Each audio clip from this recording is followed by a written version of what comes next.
Bonjour et bienvenue sur Mon Financier pour le Morning Zapping du jour. Nous sommes le mardi 12 novembre et aujourd'hui j'avais envie de m'intéresser à la Grèce. Alors vous allez me dire pourquoi? Pour une raison très simple, c'est qu'hier les taux à 10 ans, le taux de référence, le taux d'emprunt d'État grec à 10 ans est tombé à un plus bas historique, 1,2%.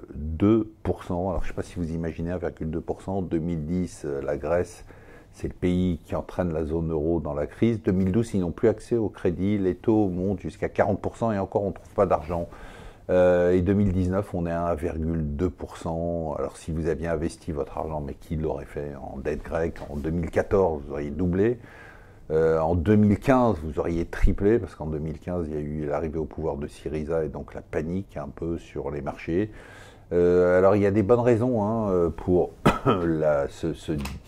cette flambée et cette euphorie sur la Grèce. D'abord, la Grèce va mieux, elle a fait énormément d'efforts, elle a fait beaucoup de réformes, on devrait d'ailleurs s'en inspirer. Le contexte politique s'est nettement apaisé.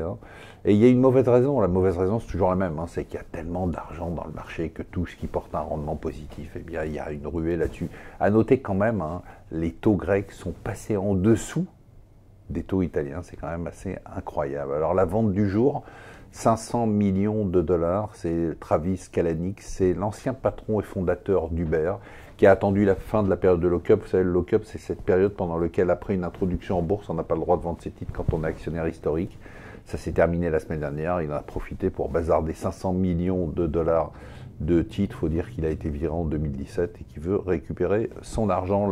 L'incrédule du jour, c'est Augustin de Romanet. Alors c'est le patron de l'aéroport de Paris qui a tweeté parce qu'un matin, il a fait le client mystère et il a trouvé 1h30 de queue à la douane en allant à Roissy. Alors c'est assez courageux comme démarche dans la transparence et dans l'autocritique.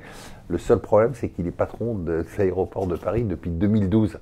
Donc il a découvert en 2019 que c'était le bordel à Roissy. On se demande ce qu'il a foutu pendant 7 ans.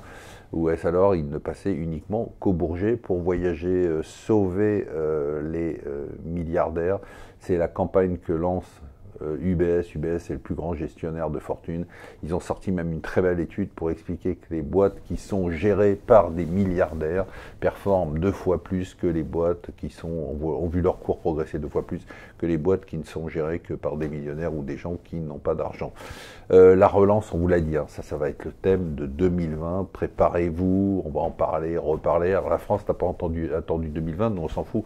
On fait de la relance sans argent, donc ça on l'a fait en 2019. Là, la relance du jour, c'est le Japon qui va lancer un programme massif de relance budgétaire, infrastructure, amélioration de la compétitivité, amélioration de la productivité, agriculture, enfin tout ce qu'on peut imaginer.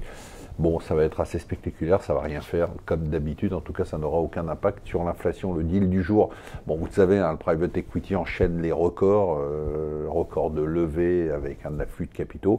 Et bien maintenant il lui fallait bien un record de deal après un record de levée. 70 milliards de dollars, c'est le nouveau record. Le précédent était de 45 milliards, il datait de 2007. C'est pour l'achat de la chaîne de pharmacie Walgreens.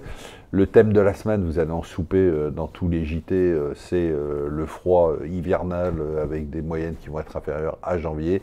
L'amende du jour, bon, on est un peu petit bras par rapport à l'amende de 8,9 milliards de dollars contre la BNP en 2015 par les États-Unis. Nous, c'est 25 millions seulement qu'on demande contre Morgan Stanley qui aurait manipulé la dette française. Voilà, je vous souhaite une excellente journée.